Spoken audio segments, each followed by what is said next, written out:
Hi friends, ഞാൻ ഷിജി. എല്ലാവർക്കും SR ഹോബീസിലോട്ട് സ്വാഗതം. ഇന്ന് ഞാൻ വന്നിരിക്കുന്നത് വളരെ സിമ്പിളായിട്ട് വളരെ ടേസ്റ്റി ആയിട്ട് തയ്യാറാക്കി എടുക്കാൻ പറ്റുന്ന നല്ലൊരു ബീഫ് കറിയുടെ റെസിപ്പി ആയിട്ടാണ്. നമുക്ക് വീഡിയോയിലോട്ട് പോയാലോ.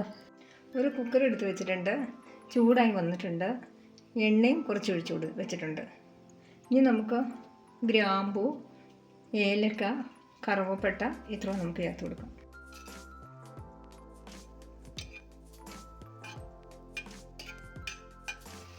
ഒന്ന് ചൂടായി വന്നിട്ടുണ്ട്. ഇത്രയും ചെറിയ ഉള്ളി എടുത്ത് വെച്ചിട്ടുണ്ട്. ചെറിയ ഉള്ളി തയ്യാറാക്കുകയാണ് പ്രത്യേക ടേസ്റ്റ് തന്നെയുണ്ട്. ഇത് നമുക്ക് ചേർത്ത് കൊടുക്കാം. നല്ല രീതിയിൽ നമുക്കൊന്ന് വഴറ്റിയെടുക്കാം. ജസ്റ്റ് ഒന്ന് വാടി വന്നിട്ടുണ്ട്. നമുക്കിനി സവോള കട്ട് ചെയ്ത് നമുക്ക് ചേർത്ത് കൊടുക്കാം. സവോളയും ചേർത്തതിന് ശേഷം നമുക്ക് പിന്നെയും നന്നായിട്ട് ഇളക്കി കൊടുക്കാം. ഇനി നമുക്ക് കറിവേപ്പില ചേർത്ത് കൊടുക്കാം. ഈ ഒരു സ്റ്റേജ് ആകുമ്പോൾ നമുക്ക് ഇഞ്ചി വെളുത്തുള്ളി പേസ്റ്റായിട്ട് വേണമെങ്കിൽ ചേർത്ത് കൊടുക്കാം. ഞാനിപ്പോൾ ജസ്റ്റ് ഒന്ന് ചതച്ചെടുത്താണ് ചേർത്ത് കൊടുക്കുന്നത്. 1 ടേബിൾ സ്പൂൺ ഉണ്ട്.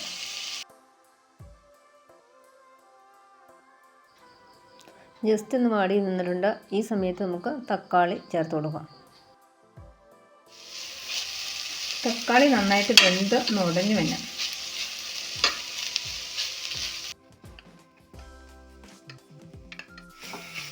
ഇനി നമുക്ക് പൊടികളൊന്ന് ആഡ് ചെയ്ത് കൊടുക്കാം. ഒരു ലോ ഫ്ലെയിമിലോട്ട് ആക്കി കൊടുത്തതിന് ശേഷം ഒരു 2 ടേബിൾ സ്പൂൺ നമുക്ക് ഏത് മുളക് പൊടി വേണമെങ്കിലും ചേർത്ത് കൊടുക്കാം. ഞാനിപ്പോൾ സാധാരണ മുളക് പൊടിയാണ് ചേർത്ത് കൊടുക്കുന്നത്. 2 ടീസ്പൂൺ മുളക് പൊടി ഞാൻ ചേർത്ത് കൊടുത്തിട്ടുണ്ട്. ആ സെയിം അളവിൽ തന്നെ മല്ലിപ്പൊടി കൂടെ നമുക്ക് ചേർത്ത് കൊടുക്കാം.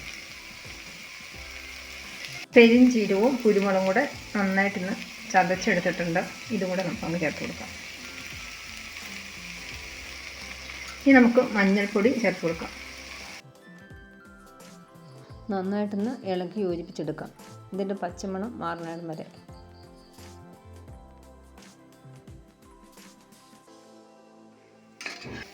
ഇനി കഴുകി വൃത്തിയാക്കി വെച്ചേക്കുന്ന ബീഫ് നമുക്ക് ചേർത്ത് കൊടുക്കാം.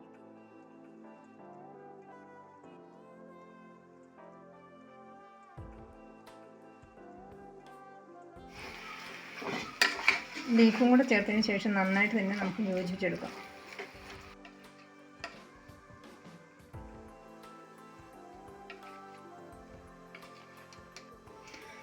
നമുക്ക് ആവശ്യമായ ഉപ്പും കൂടെ ഈ സമയത്ത് അങ്ങ് ചേർത്ത് കൊടുക്കാം.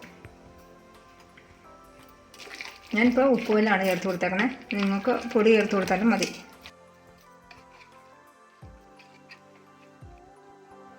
നമുക്ക് കുറച്ച് വെള്ളം ഒഴിച്ചു കൊടുക്കാം. ഒരുപാട് ഒഴിച്ചു കൊടുക്കണ്ട, കുറച്ച് മാത്രം മതി. വെള്ളം കൂടെ ചേർത്തതിന് ശേഷം നന്നായിട്ട് ഒന്നുകൂടെ മിക്സ് ചെയ്തതിന് ശേഷം നമുക്ക് കുക്കർ അടച്ച് വെച്ച് ഒരു 6-7 വിസിൽ വരെ നമുക്കൊന്ന് വേവിച്ചെടുക്കാം. ഓരോ കുക്കറിനകത്തും ഓരോ രീതിയിലാണ് അതിൻ്റെ വേവൊക്കെ. അതൊക്കെ നമുക്കറിയാലോ. ഞാൻ പിന്നെ ഒരു 7 വിസിൽ വരെ ഒന്ന് വേവിച്ചെടുക്കുന്നുണ്ട്.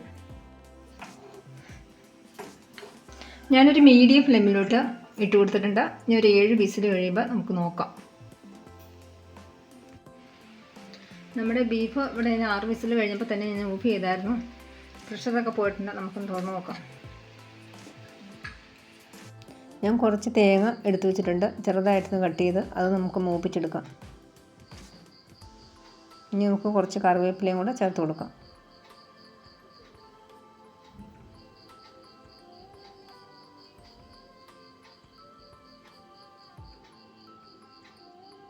നല്ലൊരു ലൈറ്റ് കളറ് വരെ ആയിട്ടുണ്ട്. ഇനി നമുക്ക് ഇതിലോട്ട് ഒരു 1/4 ടീസ്പൂൺ മീറ്റ് മസാലയും കൂടെ നമുക്ക് ചേർത്ത് കൊടുക്കാം.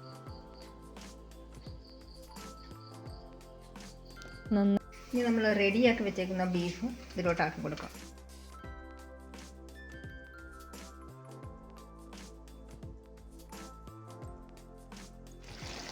നമ്മുടെ ബീഫ് കറി ഇവിടെ റെഡി ആയിട്ടുണ്ട്. വളരെ ടേസ്റ്റി ആയിട്ടുള്ള ബീഫ് കറി തന്നെയാണ് നമ്മൾ തയ്യാറാക്കിയത്. ഞാൻ നേരത്തെ തന്നെ എടുത്തു വെച്ചിരുന്ന വീഡിയോ ആണ്. ഞാനിപ്പോൾ ഇന്ന് എഡിറ്റ് ചെയ്ത് ഇടുന്നത് മാത്രമേ ഉള്ളൂ. നമ്മുടെ ബീഫ് കറി ഇവിടെ റെഡി ആയിട്ടുണ്ട്. വളരെ സിമ്പിളായിട്ടും വളരെ ടേസ്റ്റി ആയിട്ടും തന്നെയാണ് നമ്മൾ തയ്യാറാക്കിയത്. ഈ ബീഫ് കറിയുടെ റെസിപ്പി നിങ്ങൾക്ക് ഇഷ്ടപ്പെട്ടെന്ന് ഞാൻ വിചാരിക്കുന്നു. ഇഷ്ടപ്പെട്ടാൽ നമ്മുടെ ചാനൽ ഒന്ന് സബ്സ്ക്രൈബ് ചെയ്യാൻ മറക്കരുതേ. അതുകൂടാതെ ലൈക്ക് ചെയ്യാനും ഷെയർ ചെയ്യാനും കമൻറ്റ് ചെയ്യാനും ഒന്നും മറക്കരുത്. അടുത്ത നല്ലൊരു വീഡിയോ ആയിട്ട് നമുക്ക് വീണ്ടും കാണാം. Thanks for watching.